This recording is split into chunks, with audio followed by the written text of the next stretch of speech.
Hi everyone, I'm Madeline Heim, Health and Science reporter for the Post Crescent and USA Today Network Wisconsin. Welcome to another week of Newmakers Coronavirus Edition. This week, I wanted to talk about a really important trend that we're seeing in the data about COVID-19.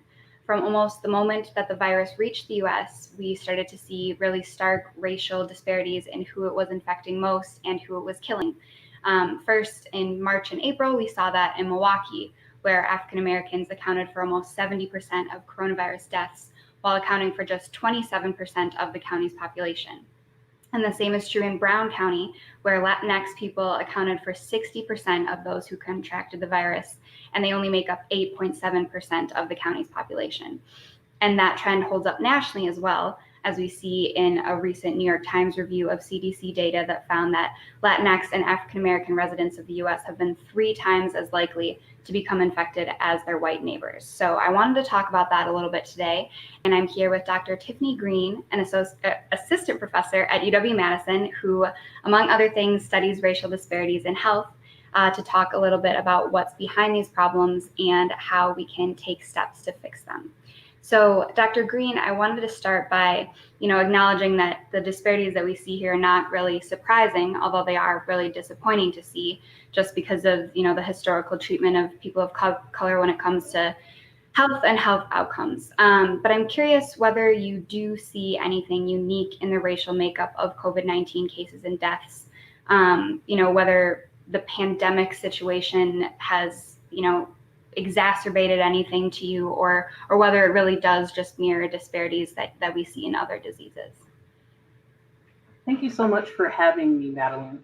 What I would say at first is that, as you noted, racial disparities are nothing new.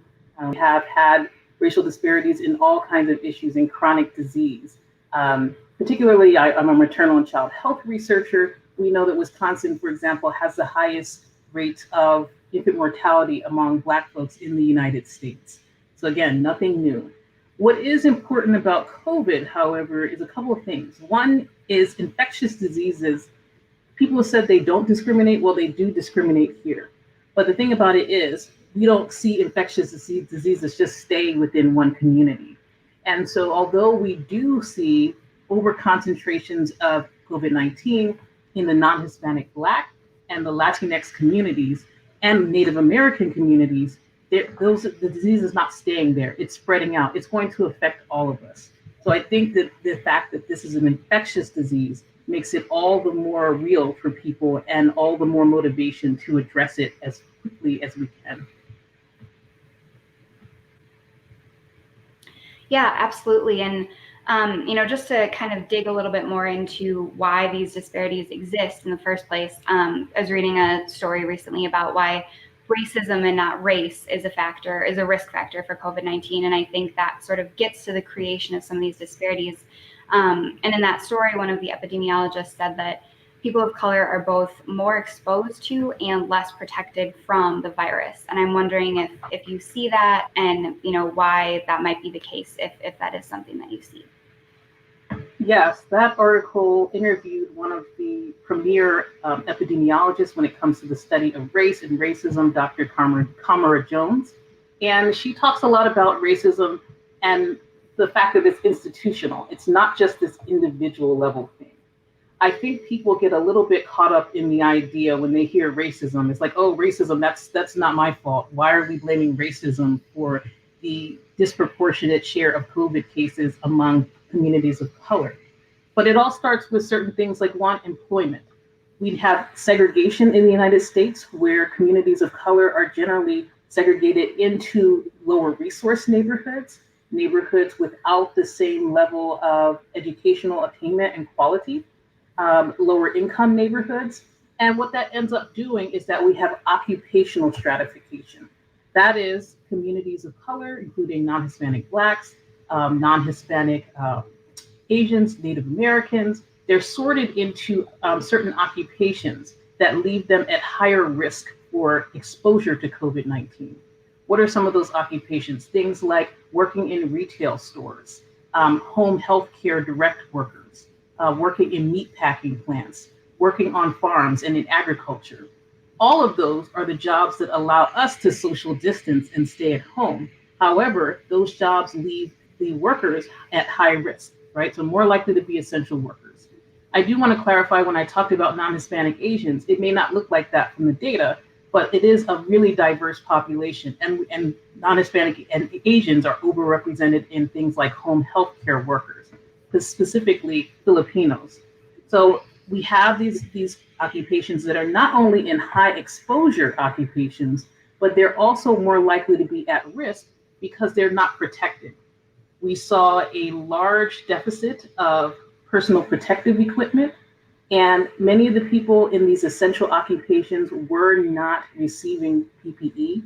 And that is an important cause of the contraction of COVID 19 and the deaths from COVID 19 as well. A few more things we can think about are public transportation. Communities of color are less likely to have cars and they're more likely to take public transportation. Well, it's very difficult to socially distance on public transportation. And there's been some recent work, a working paper at the National Bureau of Economic Research that shows that New York subway system was a hotspot that seeded a lot of the COVID infections in New York City. Those are a few of the things that make COVID more prevalent in communities of color and make them more vulnerable to COVID. Yeah, definitely. And so I think that describes just really perfectly how it is, the underlying social and economic issues that are really driving this. But I do think that, and maybe it's probably not new with COVID, but we see people arguing that like, oh, well, just, it's biological. There are certain races that have more comorbidities, and this is the race itself is somehow to blame for the disparities or accounts for the disparities. And I'm just wondering what are the consequences of looking at it in that way, instead of examining the underlying factors that actually are driving these. If we continue to make it an individual level problem, we are going to continue to see the spread of COVID. It really is just that simple. I think there are a couple of things at work here. COVID is a scary thing. We want to believe that we're doing everything we can to brush off this disease, right? But the reality is there are structures that precondition folks to get COVID. And I think when we focus on these biological risk factors, something I think is a result of the way our culture tends to push individual responsibility as the source of all problems. And also, it's pretty prevalent in medicine to rely on these biological and genetic origins of disease. We know that race is not a valid biological or genetic category, but it is a relevant social category, which is why racism and not race is a relevant factor. Again, as I said before, certain groups are more likely to be in social conditions that predispose them to being exposed to COVID. For example, Native Americans are more likely to be in households without running water and plumbing. So how do you wash your hands? One of the main things that we do in our fight against COVID if you don't have running water. When you talk about pre-existing conditions, well, lots of Americans have pre-existing conditions. And the reality is, at the end of all of this, when hopefully we get a vaccine, there are going to be a lot of people with permanent pre-existing conditions from COVID. And I think defaulting to that and valuing people's lives and well-being based on whether they have pre-existing conditions, rather than interrogating why they have pre-existing conditions in the first place. For example, obesity is related to the resources that you have in your neighborhood. We know from research that when we compare whites and blacks that live in similar neighborhoods, we have more similar rates of diabetes, suggesting there are strong environmental determinants of disease. So I think that if we really want to solve the problem, we're going to have to address these structural barriers that make people more vulnerable in terms of exposure and more vulnerable when it comes to fighting COVID when they get it. Yeah, absolutely. That makes a ton of sense, shifting away from looking at just individual responsibility for sure. So I'm also wondering, in what you've seen so far, I'm curious whether setting has anything to do with, exacerbating disparities or, I'm just wondering whether, the racial disparities that we're seeing, are they any more likely in, urban versus rural areas, or are they kind of the same across the board? Well, I haven't looked up racial disparities in urban versus rural areas. The issue is that we tend to think of rural areas as white, and that's absolutely not true. There are significant shares of non-Hispanic, Black, and Latinx folks in rural areas. Let me just first draw out what we're talking about with rural areas. On one hand, the exposure to COVID was lower at first in rural communities, right? So there's less population density. And so it took a little bit longer for the cases to ratchet up. But now we're seeing a greater growth in caseload in rural areas. And then rural areas also have certain disadvantages. One, again, you have more essential workers in households. And remember that essential workers are more likely to be exposed to COVID in the first place. You also have lower incomes, higher unemployment, and you also have important things like jails and prisons, rather. We think one of the big hot spots for COVID spread is in jails and prisons. You cannot social distance in prisons, and a lot of prisons are in rural areas. So hot spots are in rural areas simply by the virtue of the fact that we have prisons in these areas. Another important hotspot, and this is particularly true in Wisconsin, is meatpacking plants. A lot of meatpacking plants are also located in rural areas. We know that these meatpacking plants are disproportionately have workers that are Hispanic, that are immigrant, that are less likely to be insured and have benefits. And again, you cannot social distance when you're working in meat plants. Working conditions, they're not having PPE. They're not being protected the way that they need to.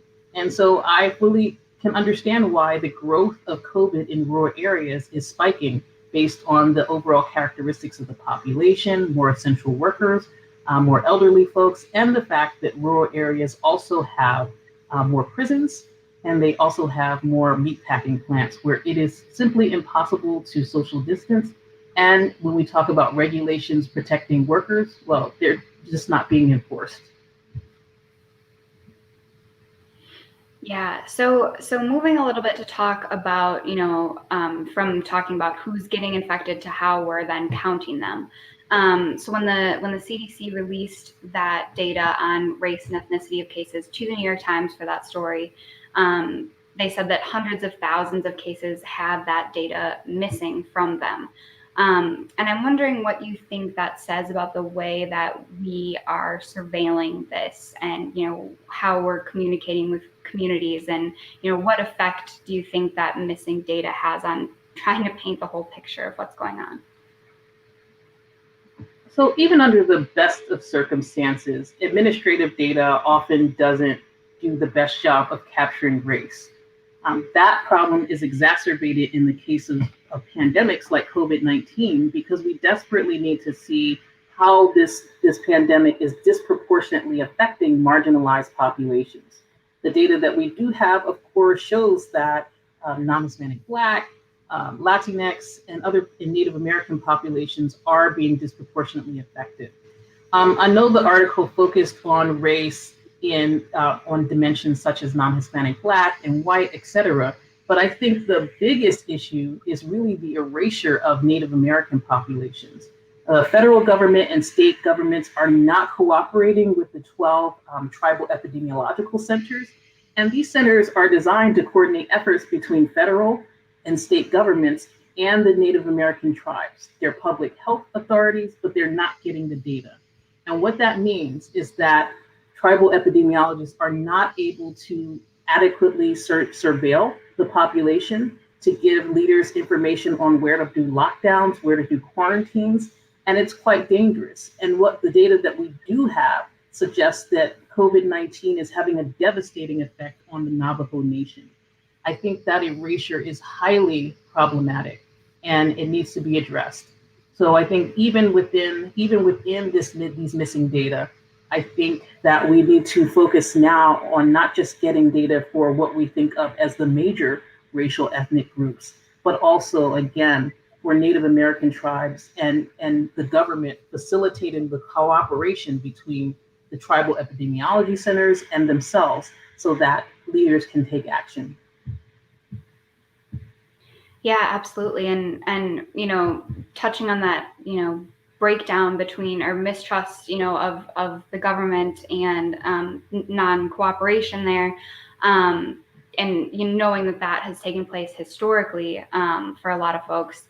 I'm wondering, when there is a case and they go about contact tracing, I'm wondering what you think about how that effort is affected by historical and systemic racism and past mistrust that communities of color have with government agencies and random people coming to knock on their door and ask them questions about what they're doing and everything. I'm sure that that's affected by it too. And yeah, I'm just wondering what you think about that. Absolutely. We know how to effectively address COVID. The three arms are testing, contact tracing, and quarantine. When we talk about testing, we can talk about that later, but the contact tracing part, once people have tested positive for COVID, is really problematic in communities of color for a number of reasons. Let's start with immigrants, who are obviously not all communities of color, but many Latinx immigrants have poor relationships with ICE. Black immigrants also poor relationships with ICE. So immigration enforcement, we know, is associated with lower use of healthcare services, for example. When we're doing contact tracing, we need to have an honest accounting of all the people whom the affected person has come into contact with. But if you've seen friends and family taken away by immigration enforcement, you're not going to trust some random person that is calling your house to ask you where you've been. Like, you wouldn't do that. Even beyond that, communities of color have poor relationships with law enforcement in general. Having stopped by the police, there's Dr. Rachel Hardiman at the University of Minnesota School of Public Health, whose study showed that communities that have more police stops, particularly if those stops were thought to be unwarranted, have higher rates of medical mistrust, right? So even when those relationships seem indirect, right? Communities of color having these adversarial relationships with police makes it very difficult to trust contact tracers, particularly if they're not from the communities in question. And that limits our ability to track and trace COVID and to stop outbreaks of infection. Yeah, definitely. And I've seen, at least nationally, people trying to partner with, different community agencies and community groups to make sure that the people who are making those calls and, maybe knocking on doors are coming from their community, so that there is an element of trust there. And, hopefully that's the way that things keep trending so that we can get an accurate picture of what's going on. So, I'm curious, looking forward to how do you think that these disparities that we're seeing now will continue to play out in the future of this pandemic? I guess I'm particularly wondering about how vaccines will be distributed, who will get them first, availability of treatments, things like that. You mentioned before that there is a breakdown or lack of trust between many communities of color and law enforcement, but there's also a similar relationship with our academic medical centers and medicine in general. And that's for good reason. Many of you may be familiar with the Tuskegee syphilis experiment, which was a watershed moment in ethical research. Essentially, Black men with syphilis were brought into the study and told they were going to get treatment for syphilis, except they were not treated. Many of the men died. Many of them passed on syphilis to their wives and to their children, right? And we know that within that area, the closer you are to where that study took place, again, medical mistrust is higher. Rates of healthcare use are lower. But it's not just Tuskegee. That sort of pretends like that was very far in the past. We also have evidence from economist Sandy Darity and Greg Price that sterilizations were higher in North Carolina in counties that had higher shares of Black population. We know that the pill was tested first on women of color in Puerto Rico and in Haiti. And finally, even the way that we are going to address this virus is by using the cells of Henrietta Lacks, a Black woman who passed away from cancer, but her cell lines have proven to be robust rather, and long-lived. And those cells were used without her permission and her family's permission, and have resulted in many medical breakthroughs, right? Such as the polio vaccine, and even COVID, right? But her family has never benefited from that. And given all that has happened, you can understand why communities of color wouldn't want to be involved, say, in the vaccine trials, even though it's quite important for a diverse group to be involved in vaccine trials. There is lots of room for things like conspiracy theories, again, not too irrational, given the history of medical abuse and neglect. We also know that there's an article in Health Affairs, for example, that showed that when we talk about involuntary enrollment in clinical trials, such as EMTs, for example, trying a new CPR method, there's a disproportionate share of Black patients that are involved in clinical trials for which they did not consent. So this is not just a historical thing. This is a contemporary issue. And given all that, plus the fact that people of color are more likely to be uninsured and not have access to a regular medical care provider, not have insurance that can cover the bills associated with illness, leaves us in a situation where many communities of color will again be shut out of the important and life-saving vaccine that will come hopefully very soon. Yeah, it's so much to think about, hundreds of years of problems that have just built upon each other and not changed and are still happening right now. And, it definitely, with that length of time, no one can expect that these things are going to get fixed, tomorrow or in the next week or month or even year or anything. But I am wondering, what steps you think could be taken to work toward eliminating these disparities, structurally, from a health system provider level, from a policy level. What would be most advantageous, to start closing these gaps and actually turning things around? Sure, a couple of things. First, in the short to medium term, I would definitely say that a priority number one is expanding Medicaid to all 50 states. We have the Affordable Care Act, which extends Medicaid to poor and near poor folks that didn't have access to it before. It has disproportionately decreased uninsured rates among Black Americans and among Hispanic Americans, for example. However, these groups still are underinsured relative to white Americans. And what that means is that even if we have free testing for COVID, for example, people can't access treatment if they can't pay for it. So that expanding Medicaid in the short term is really important.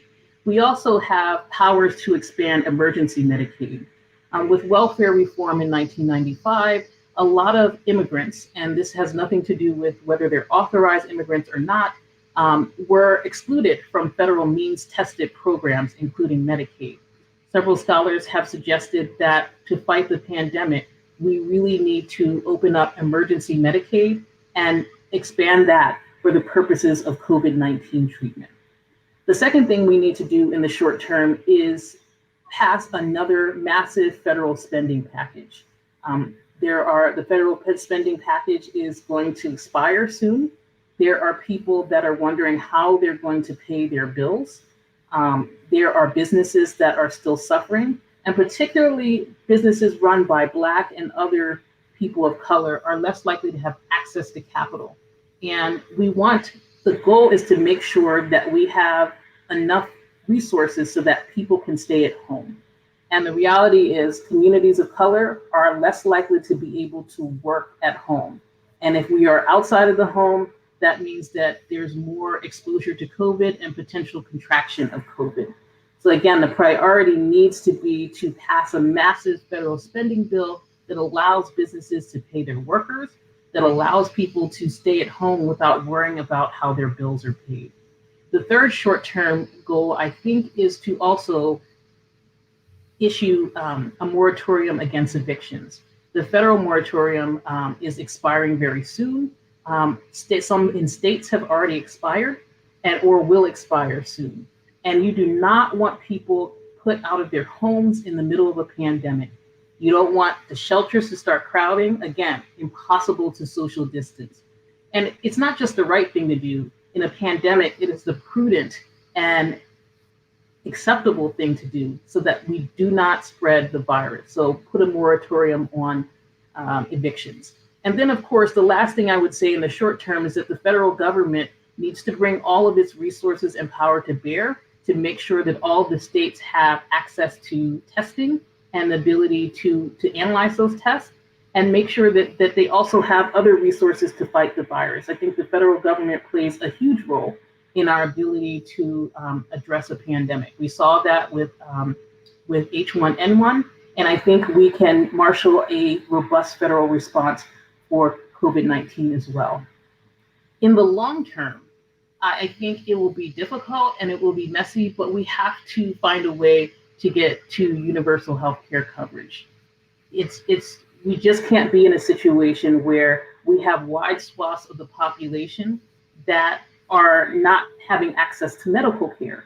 We're seeing in the middle of a pandemic what happens when you don't have access to medical care. We know that that Black people and other communities of color are more likely to delay care, particularly if they don't have the finances to do that. Well, if you delay care and or you don't get tested, you tend to spread the virus, right? So for pragmatic reasons, we need to expand universal coverage.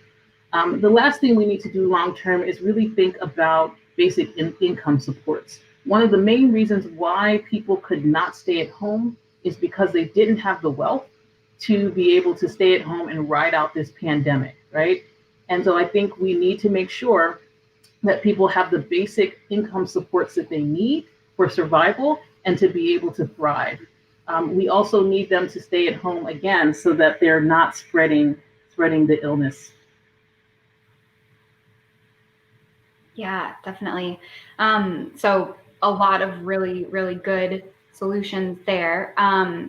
Do you think that we will see any of those or see improvements in the future coming off this pandemic? Wow, I wrestle between being cynical and being very hopeful when it comes to changes. I think the protest after the murder of George Floyd, other things that we're seeing may signal some change. And I'm seeing conversations about universal income. I'm seeing conversations about extending healthcare to everyone. And that gives me a little bit of hope that maybe this pandemic and maybe this reckoning with racialized violence in the United States has woken people up and made them realize that we need to lift up all the populations in the United States. And it's not just having to do with race, it also has to do with gender identity and disability. Those marginalized populations are more likely to be folks of color, and they're also more vulnerable. So how can we think about bringing them into the fold and realizing the American promise, right, for everyone? So yes, I'm a little cynical, but I still remain hopeful that maybe some change is going to come. Yeah, absolutely. No, and that's, I think, a good note to end on. So we will wrap it up there for today. But thank you so much, Dr. Green, for your insight and your expertise on this really, really important topic. I hope that people learned as much as I did through our conversation. So, and to everyone watching, thank you for watching. You can keep up with our continuing coronavirus coverage on the Post Crescent and all of our other Gannett sites if you're elsewhere in Wisconsin. And until I'm in front of you again, stay safe and healthy and have a great day.